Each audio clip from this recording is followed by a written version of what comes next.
Welcome, everyone, and thank you for joining us today. I'm excited to introduce our presentation titled Masonic Audiobook Library. Today, we'll be exploring a fascinating topic, the Gospel of Thomas. Why was it suppressed? Over the next few minutes, we'll delve into the history behind this ancient text, discuss reasons it may have been hidden, and uncover some intriguing secrets along the way. So, let's get started and uncover the story behind this mysterious gospel. Now, let's turn our attention to the introduction of the Gospel of Thomas. This text is quite fascinating because it offers a different perspective on early Christian teachings. It's a collection of sayings attributed to Jesus, but what makes it unique is its focus on personal spiritual knowledge rather than institutional doctrine. As we explore this slide, I want you to keep in mind that the Gospel of Thomas emphasizes inner enlightenment and individual interpretation, which sets it apart from other Christian texts. This focus on personal discovery is a recurring theme throughout the Gospel, and it plays a significant role in how it has been received and understood over the centuries. Understanding these core ideas will help us see how this text fits into the broader landscape of early Christian thought and why it continues to intrigue scholars today. Let's take a moment to introduce the Gospel of Thomas. This text is one of the most intriguing and mysterious early Christian writings we have. Unlike the four canonical Gospels, the Gospel of Thomas is a collection of sayings attributed to Jesus. It offers a different perspective on his teachings, often emphasizing inner knowledge and personal discovery. What makes this text particularly fascinating is its focus on direct sayings rather than a narrative of Jesus' life, death, and resurrection. It provides insights into how some early communities understood Jesus' message, sometimes aligning with mainstream Christianity, but other times presenting a more esoteric view. Understanding the Gospel of Thomas helps us explore the diversity of early Christian thought and how different groups interpreted Jesus' teachings. It also connects to our overall theme of examining various perspectives on spirituality and religious texts. So, as we move forward, keep in mind that this gospel challenges us to think about how spiritual truths can be expressed in simple sayings, and how these sayings influenced different early Christian movements. Let's take a closer look at the overview of the Gospel of Thomas. First, it's important to understand that this is a non-canonical text, meaning it's not part of the official Bible, and it belongs to the Gnostic tradition. Its discovery in 1945 at Nag Hammadi in Egypt was a significant archaeological find. The manuscript contains 114 sayings attributed to Jesus, but what makes it unique is its emphasis on personal spiritual knowledge rather than the orthodox teachings we're more familiar with. This focus on individual insight contributed to its suppression by early Christian authorities who wanted to establish a unified doctrine. The discovery at Nag Hammadi was quite remarkable. It was part of a collection of ancient texts hidden away for centuries. The content of the Gospel of Thomas offers us a glimpse into early Christian thought, especially the secret teachings attributed to Jesus. These teachings reflect the diverse beliefs that existed during Christianity's formative years, showing us that early Christians explored a variety of ideas and interpretations. Now, considering its origins, the Gospel of Thomas likely emerged in the 1st or 2nd century. Its Gnostic roots challenge the orthodox views that became dominant later on. This diversity of thought highlights how different communities understood Jesus' message, especially during a time when Christianity was still evolving rapidly. Its suppression by mainstream Christianity was partly due to these conflicting interpretations, but studying it helps us appreciate the rich tapestry of beliefs that shaped early Christian history. Now, let's take a closer look at the structure and format of the Gospel of Thomas. Unlike the four canonical Gospels, which tell stories and include narratives about Jesus' life, this text is a collection of 114 sayings attributed to Jesus. What's interesting is that it emphasizes personal spiritual knowledge rather than focusing on traditional church doctrine. This means it encourages individual reflection and interpretation, making it quite different from the more structured narratives we're used to. This unique approach might be one reason why early church authorities suppressed it, as it challenged their established teachings. Moving on to the collection of sayings itself, what sets the Gospel of Thomas apart is its focus on direct words of Jesus, presented as standalone sayings or aphorisms. There's no storytelling involved here, just concise statements that invite personal insight. This emphasis on personal experience and inner knowledge could have made it seem subversive or threatening to the early church, which was trying to promote a unified doctrinal authority. Now, comparing it to the canonical Gospels, you'll notice that the Gospel of Thomas has a very distinctive literary style. It's filled with paradoxes, cryptic aphorisms, and sometimes challenging statements. Many of its themes revolve around self-knowledge, divine wisdom, and the pursuit of enlightenment, clear signs of Gnostic influence. These ideas challenge the traditional Christian narrative by emphasizing inner spiritual awakening over external rituals or institutional authority. That contrast helps us understand why the Gospel of Thomas might have been viewed with suspicion or outright suppression in its early days. Overall, this structure and style highlight its focus on individual spiritual discovery, making it a fascinating piece that invites us to see faith as a personal, introspective journey, quite different from the more formalized doctrines we've been discussing. Now, let's take a closer look at some of the key themes and unique teachings that stand out. What I find fascinating is how these themes not only highlight the core ideas, but also connect directly to the overall message we're exploring today. They serve as guiding principles, helping us understand the deeper significance of the subject. For example, one of the main themes emphasizes the importance of innovation and adaptability, which are crucial in today's fast-changing environment. Another key point is the emphasis on authenticity and integrity, reminding us that staying true to our values is essential for long-term success. These teachings are unique because they challenge conventional thinking and encourage us to look at familiar concepts from a fresh perspective. So, as we move through this presentation, keep these themes in mind. They're the threads that weave everything together and give our discussion coherence and depth. Now, let's talk about the concept of personal spiritual knowledge as emphasized in the Gospel of Thomas. You might have heard the phrase, "The kingdom of God is within you," and that really captures the essence here. It suggests that true spiritual discovery happens inside ourselves, through inner awareness and self-realization. Instead of relying solely on organized religion or external authorities, this approach encourages us to look inward for divine truth. The Gospel of Thomas highlights the importance of inner revelation, meaning that personal experience and direct insight are more vital than simply following external rules or doctrines. It invites each of us to explore our own consciousness, to seek that direct encounter with the divine, and to undergo a transformative journey of understanding ourselves and what is true. This idea challenges traditional structures, emphasizing that spiritual wisdom isn't something handed down from an institution, but something we discover internally. It promotes individual spiritual journeys, meaning that everyone's path to understanding God or the divine is unique and personal. Instead of relying solely on external authorities or established teachings, it encourages us to find our own truths through inner exploration. This focus on personal spiritual knowledge ties into the broader theme of this presentation, that authentic spirituality is deeply individual and experiential. It reminds us that the path to the divine isn't a one-size-fits-all process, but a personal journey of discovery that each of us must undertake for ourselves. Now, on slide 8, we're looking at different interpretations of Jesus, especially through the lens of the Gospel of Thomas. This text presents Jesus not just as a religious figure, but as a mystical teacher who encourages self-discovery and personal enlightenment. Its style is very aphoristic, meaning it's full of short, insightful sayings that invite us inward for understanding, rather than laying out strict rules or dogmas.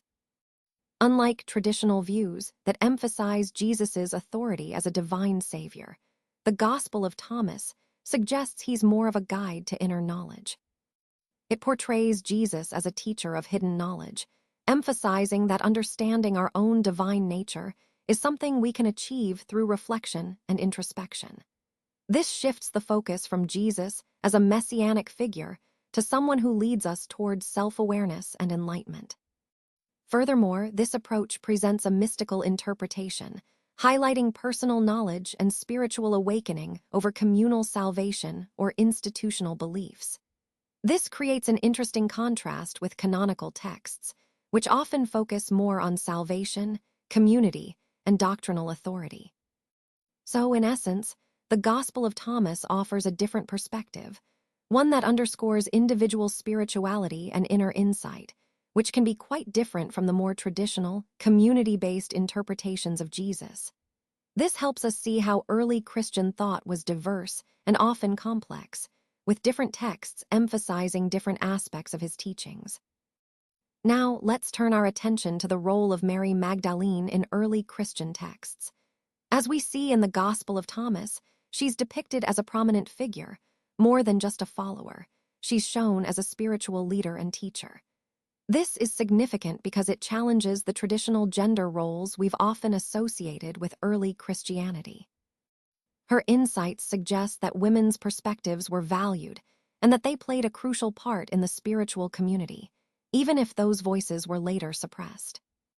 Moving beyond the Gospel of Thomas, Gnostic texts portray Mary Magdalene as a key disciple.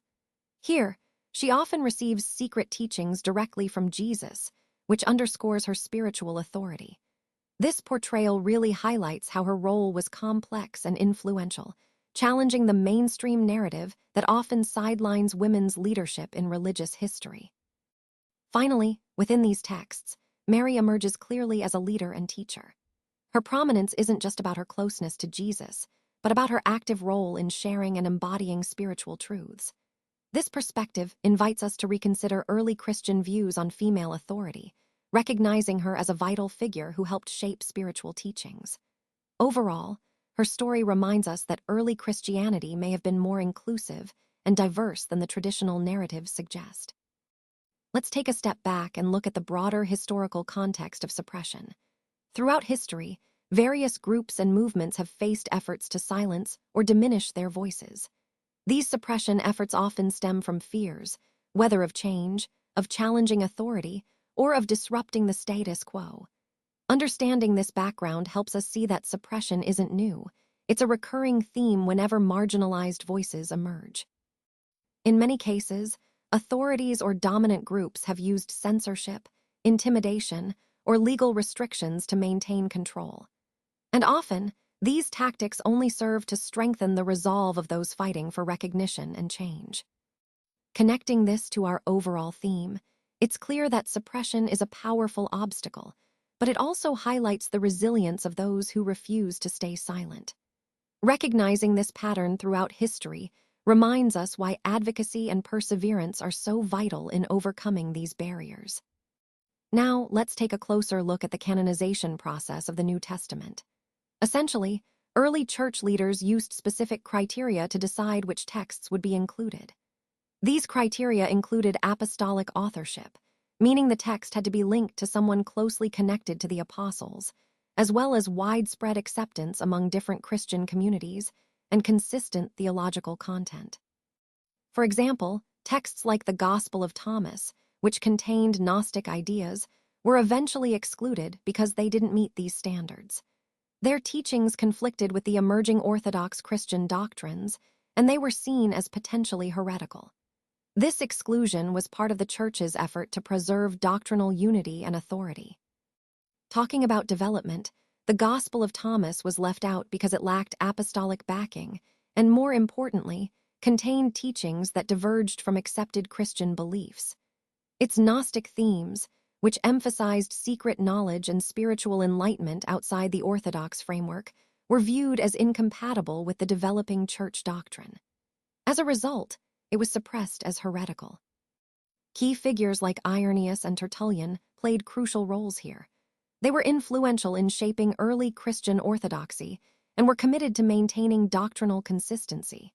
They saw texts like the Gospel of Thomas as a threat to the unity of the Christian community.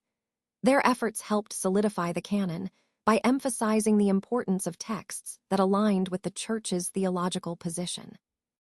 In summary, the canonization process was a deliberate and careful effort to ensure that the texts included in the New Testament reflected true apostolic teaching and preserved the faith's unity. This process helped establish the authoritative scriptures we recognize today. Now, let's explore the concept of theological divergences within early Christianity. During this period, different groups held quite varied beliefs about key issues like salvation, authority, and even the very nature of Christ. For example, the Gospel of Thomas is a fascinating case because it emphasizes personal knowledge, or gnosis, as a path to spiritual enlightenment. This focus on individual insight really diverged from the more mainstream doctrines that the broader Christian community was developing. Because of these differences, the Gospel of Thomas was ultimately suppressed by Orthodox factions. These groups sought to unify the faith and maintain control over the growing Christian narrative, so texts that challenged their authority or introduced alternative ideas were sidelined. The Gnostic elements in the Gospel of Thomas, especially its emphasis on personal interpretation and enlightenment, directly conflicted with the early church's efforts to establish a cohesive doctrine. This diversity of thought, these different theological perspectives, really highlights how early Christianity was not a monolith, but a landscape of competing ideas. When certain texts, like the Gospel of Thomas, presented views that contradicted Orthodox teachings, church authorities responded by marginalizing them. Their goal was to promote doctrinal unity, which meant suppressing any beliefs that could threaten that cohesion. So, in essence, these theological divergences reflect the dynamic and often contested process of shaping what would become mainstream Christian doctrine. They remind us that early Christianity was a vibrant, diverse movement, with different groups exploring and sometimes challenging the boundaries of faith and authority. As we move into the rise of Orthodox Christianity, it's important to understand how this period marked a significant shift in the development of Christian doctrine. After the 2nd century, church leaders began to actively shape a unified set of beliefs. This wasn't just about theology. It was also about consolidating power and authority within the developing institutional church. During this process, texts like the Gospel of Thomas, which offered alternative perspectives, were increasingly marginalized. These texts didn't align with what became the accepted doctrine, so they were suppressed. The goal was to preserve what we now recognize as orthodox beliefs, creating a clear, consistent theological narrative that would unify believers. This rejection of alternative texts was also a way to combat what was seen as heresy. Early church leaders viewed these writings as threats to their authority and to the unity they sought. By consolidating their version of Christian belief, they reinforced a singular narrative that defined orthodoxy and helped establish the church's authority for centuries to come. So, in summary, this period was crucial in shaping what we now consider mainstream Christianity. By actively defining doctrine, rejecting divergent texts, and consolidating church authority. It was a foundational moment in the history of Christian faith and practice. On this slide, we're diving into some of the more controversial sayings found in the Gospel of Thomas. These sayings often challenge traditional Christian teachings and provoke interesting discussions. For example, some of the sayings emphasize personal spiritual knowledge over institutional authority, suggesting that salvation comes from within rather than through external structures. Others seem to have a more mystical tone, encouraging followers to seek hidden truths and enlightenment. What makes these sayings particularly provocative is how they sometimes appear to contradict the canonical Gospels, leading to debates about their origins and their place in early Christian thought. Overall, these controversial sayings highlight the diversity of ideas circulating in early Christianity and remind us that there was no single, universally accepted doctrine at the time. Recognizing these differences helps us understand the broader landscape of religious beliefs and the various ways people sought spiritual truth. Now, let's take a closer look at some of the notable sayings from the Gospel of Thomas. These sayings are quite powerful because they challenge traditional authority, especially in religious contexts. For example, there's a recurring theme that the kingdom of God isn't something distant or only accessible through church hierarchies. It's actually within each of us. This idea really undermines the authority of institutional teachings, suggesting that spiritual truth is something we can find inside ourselves. Moving on, the Gospel also emphasizes messages of non-duality and unity. Instead of seeing the world in terms of good and evil as separate, it encourages us to see everything as interconnected. This holistic view invites us to look beyond perceived divisions and understand that all things are fundamentally one. It's a profound reminder that understanding often comes from seeing the bigger picture, beyond dualistic thinking. Lastly, the sayings offer deep insights into enlightenment. They focus on self-knowledge and inner awakening, suggesting that the divine isn't something outside of us, but something we carry within. This shifts the focus away from external authorities and toward personal discovery. Essentially, it's about looking inward to find the spiritual truth, which can be a radical idea compared to traditional teachings. Connecting all these points to our overall theme, we see how the Gospel of Thomas promotes a more personal, direct path to spiritual understanding, one that challenges established structures and encourages us to seek within. Now, let's explore the implications of the Gospel of Thomas for early Christianity. One of the key challenges it presents is to the established teachings we've discussed so far. Unlike the traditional authority of church leaders or official doctrines, this gospel emphasizes personal knowledge and direct experience of the divine. It encourages individuals to interpret spiritual truths for themselves, which could undermine the hierarchical structures that early church leaders relied on to maintain unity and orthodoxy. This shift toward individual interpretation would have been quite controversial at the time. Moving on, the Gospel of Thomas also creates some notable theological tensions with early orthodoxy. Many of its sayings challenge what became the accepted doctrines of Christianity. Instead of emphasizing institutional authority, it promotes personal enlightenment, an inward, individual journey toward understanding faith and salvation. This focus raises questions about the consistency of core beliefs across different communities and highlights disagreements over how salvation is achieved and understood. And then there's the figure of Mary Magdalene. In this gospel, she appears as a significant disciple, more than just a follower, but someone with deep knowledge and understanding. This portrayal challenges traditional gender roles within early Christianity, where leadership was often reserved for men. By elevating her to a position of spiritual authority, the Gospel of Thomas hints at a more inclusive approach, which later church doctrines tried to suppress or marginalize. So, when we connect all these points, we see how the Gospel of Thomas offers a different perspective, one that emphasizes individual spiritual experience and challenges the authority structures that became central to Orthodox Christianity. It raises important questions about the diversity of early Christian beliefs and the ways in which gender and authority were negotiated within these communities. Now, let's turn our attention to modern perspectives on the Gospel of Thomas. This text has sparked a lot of interest and debate among scholars and theologians alike. Many see it as offering a different view of Jesus' teachings, one that emphasizes personal spiritual knowledge over institutional authority. Some interpret it as a collection of sayings that highlight an inner mystical understanding of the divine, which contrasts with traditional Christian doctrines. Others view it as an early Christian text that reflects diverse beliefs circulating in the first few centuries after Jesus. What's fascinating is how these perspectives connect to our overall theme, how we understand the origins and diversity of early Christian thought. The Gospel of Thomas challenges us to think about the variety of ways Jesus' message was interpreted and transmitted. It reminds us that the early Christian movement was not monolithic, but vibrant and complex, with different groups emphasizing different aspects of Jesus' teachings. So, exploring these modern perspectives helps us appreciate the richness and complexity of early Christianity and how it continues to influence our understanding today. Let's explore how recent scholarship has reshaped our understanding of the Gospel of Thomas.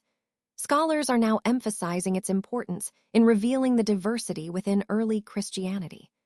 Rather than fitting into a single, orthodox narrative, the Gospel of Thomas challenges traditional views and sheds light on alternative theological perspectives that were present in those early days. This helps us see how Christian thought evolved and also highlights how certain texts were suppressed by mainstream authorities to maintain orthodoxy. Moving on, in Gnostic studies, the Gospel of Thomas has gained significant attention. Modern researchers are examining it to better understand the Gnostic worldview, which often emphasized personal spiritual experience over strict adherence to institutional doctrines. This perspective encourages us to think about early Christian communities as more diverse than the often simplified stories we hear. And finally, the influence of the Gospel of Thomas isn't just academic, it's also very much part of popular culture. We see its themes of inner wisdom and personal spirituality reflected in films, literature, and music. These works often draw on its teachings to promote a more individual exploration of faith, moving beyond traditional religious boundaries. All of this shows us that the Gospel of Thomas continues to inspire and challenge both scholars and the wider culture, enriching our understanding of faith and spiritual diversity. Now, let's look at how the Gospel of Thomas remains relevant today. In contemporary spirituality, this text encourages a shift away from traditional dogma toward personal experience and inner knowledge.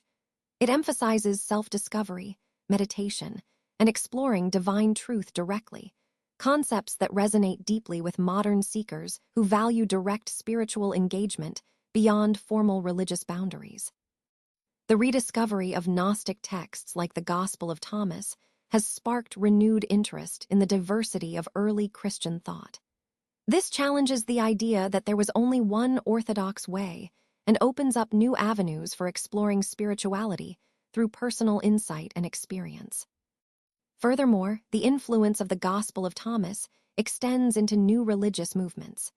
These groups often promote non-traditional interpretations of spirituality, focusing on inner wisdom rather than strict doctrines.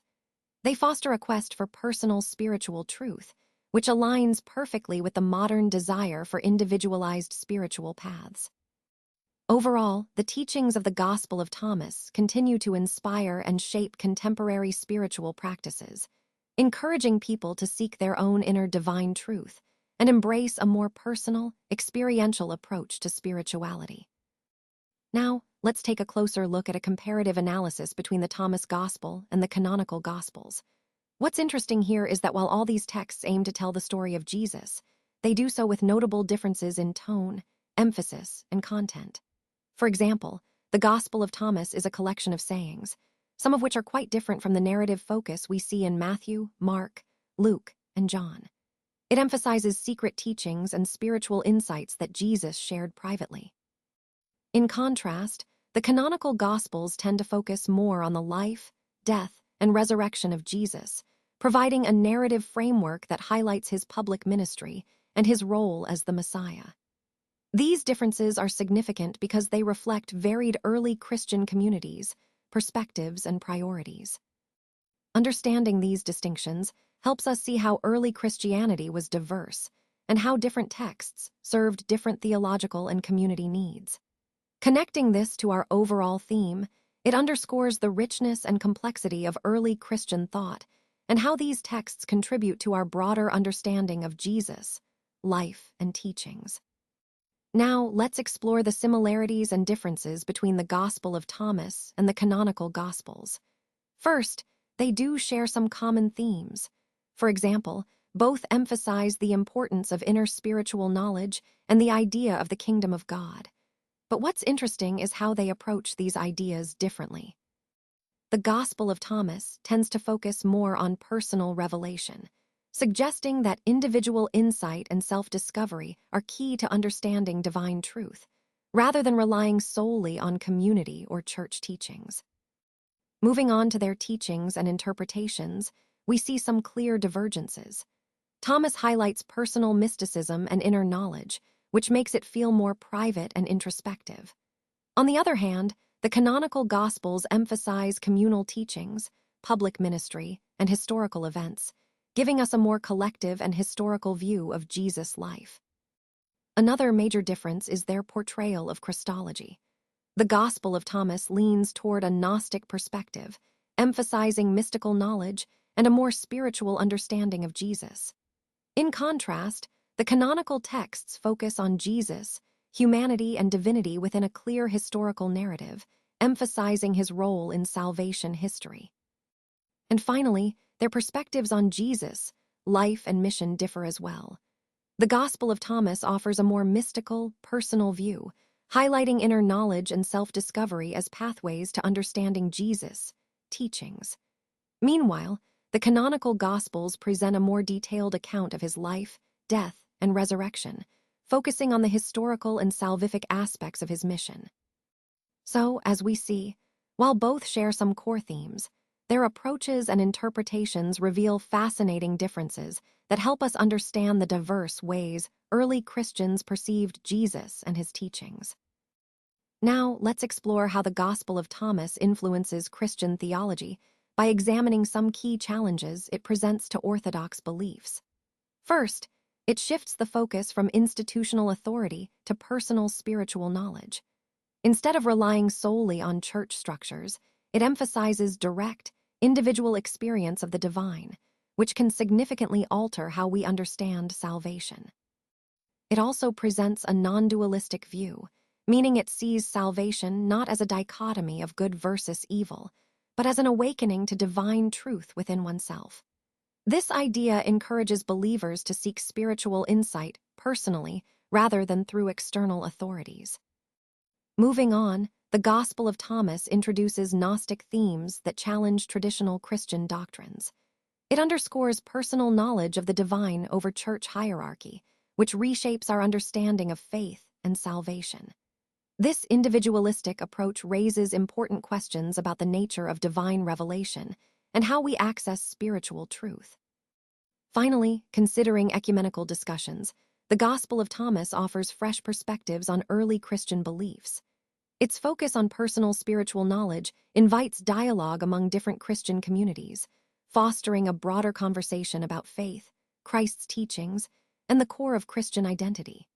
Overall, these points highlight how alternative texts like this one can deepen and diversify our theological understanding.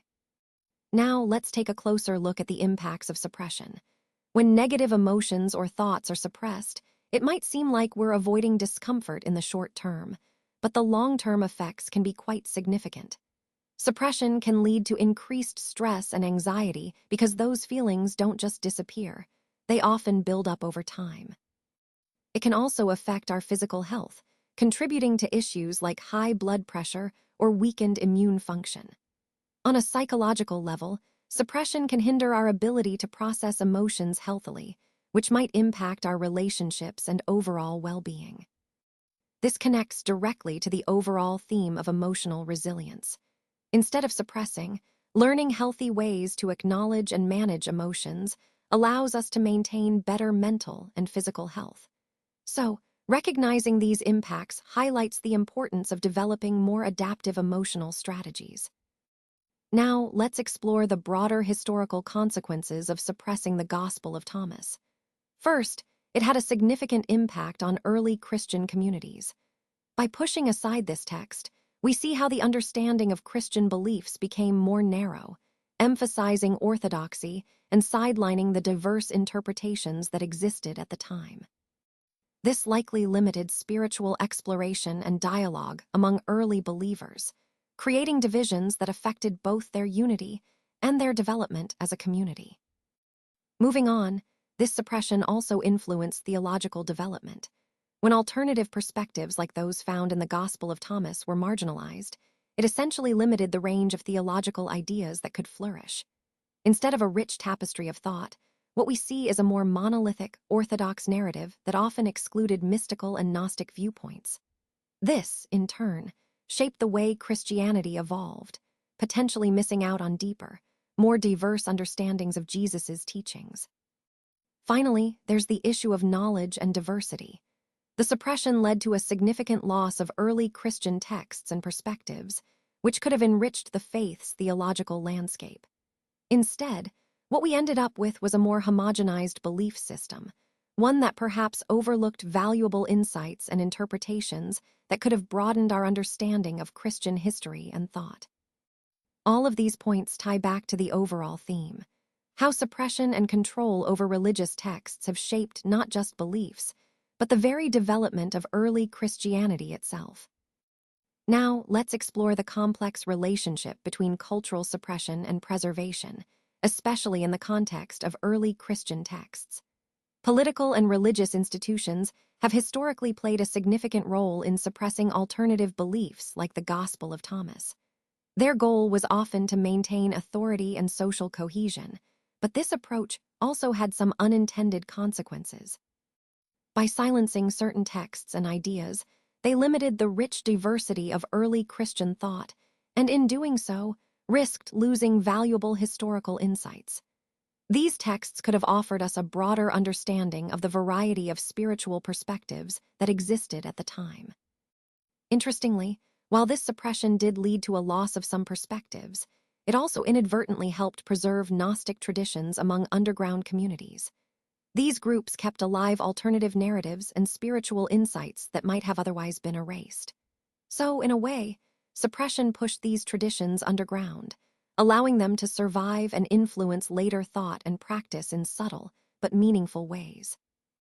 However, this suppression has also skewed how we interpret early Christianity today. Because dominant narratives were enforced, especially around orthodox views, our understanding has become somewhat narrow. This limits our appreciation of the diverse theological perspectives that existed and hinders the development of a more inclusive and accurate historical picture. Overall, this dynamic between suppression and preservation continues to shape how we interpret and understand our spiritual and cultural history. As we come to the conclusion, let's reflect on the legacy of the Gospel of Thomas. This text has had a profound impact on how we understand early Christian diversity and the variety of beliefs that circulated in the first few centuries. It challenges the traditional narratives by offering a different perspective on Jesus' teachings, one that emphasizes inner discovery and personal insight. What's particularly important is how the Gospel of Thomas pushes us to think about the origins of Christian thought and the different ways early communities interpreted Jesus' message. Its survival and the discussions it has sparked show just how influential and thought-provoking this text remains. Overall, its legacy reminds us that early Christianity was not monolithic, but rich with different voices and ideas.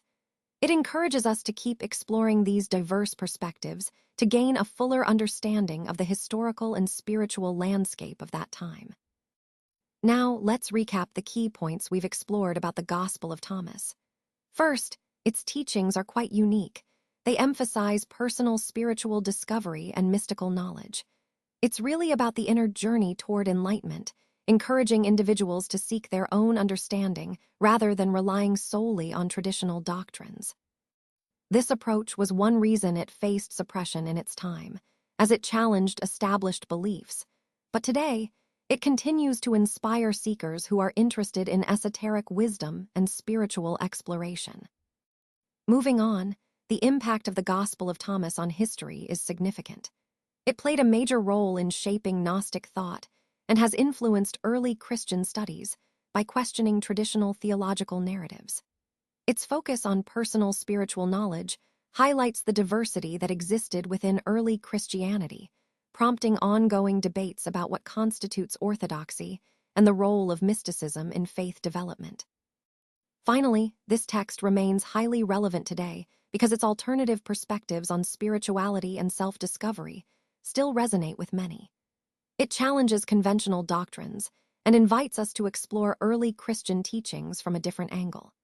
Its themes encourage continuous exploration and personal interpretation, which is why it continues to be a meaningful part of contemporary discussions about faith and spirituality. As we reach the final thoughts, I want to emphasize how the Gospel of Thomas highlights the importance of embracing diverse spiritual narratives.